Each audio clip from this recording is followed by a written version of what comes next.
Hello everyone, कैसे हैं आप सब। आप सबका अपने चैनल में स्वागत है। आज मैं आपको अकबर और बीरबल की एक कहानी सुनाने जा रहा हूँ जिसका टाइटल है रेत और चीनी। तो कहानी शुरू करते हैं।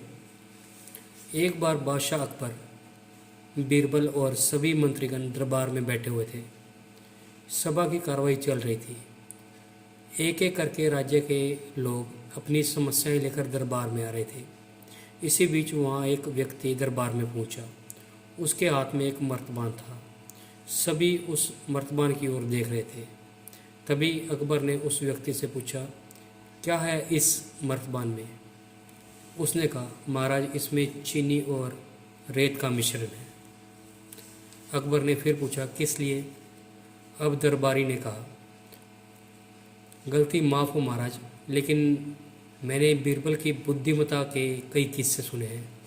मैं उनकी परीक्षा लेना चाहता हूँ। मैं चाहता हूँ कि बीरबल इस रेत में से बिना पानी का इस्तेमाल किए चीनी का एक एक दाना अलग कर दे।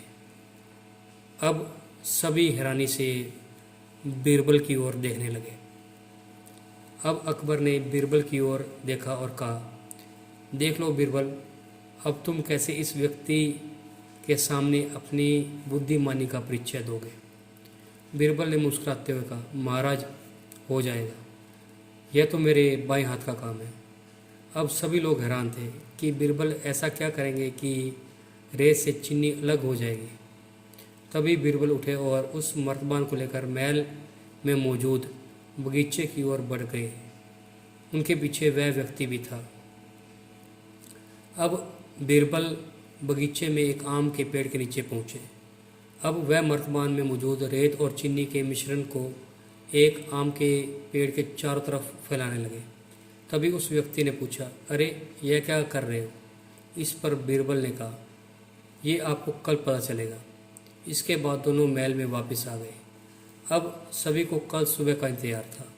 अगली सुबह जब दरबार लगा तो अकबर और सारे मंत्री एक साथ उस बगीचे में पहुँचे।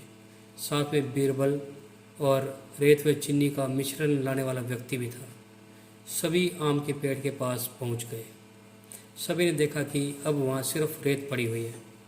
दरअसल रेत में मौजूद चीनी को चींटियों ने निकालकर अपने बिल में इकट्ठा कर लिया था और बची कुची चीनी को कुछ चींटियां उठाकर अपने बिल में ले जा रही थी।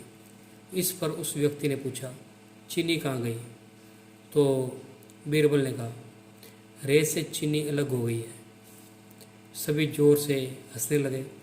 बीरबल की यह चतुराई देखकर अकबर ने उस व्यक्ति से कहा, अगर अब तुम्हें चीनी चाहिए तो तुम्हें चींटियों के बिल में घुसना पड़ेगा। इस पर सभी ने फिर से जोर से ठहाका लगाया और बीरबल की तारीफ करने लगे। तो इस कहानी से हमें सीख मिलती है कि किसी को नीचा दिखाने का प्रयास आपके लिए हानिकारक हो सकता है। अगर आपको ये कहानी कैसी लगी, अगर पसंद आई तो वीडियो को लाइक कीजिए, शेयर कीजिए और चैनल को सब्सक्राइब कीजिए। बेल वाला बटन ज़रूर दबा दें ताकि हम ऐसी कोई और कहानी डालें तो उसकी नोटिफिकेशन आपको मिल जाए। Thank you.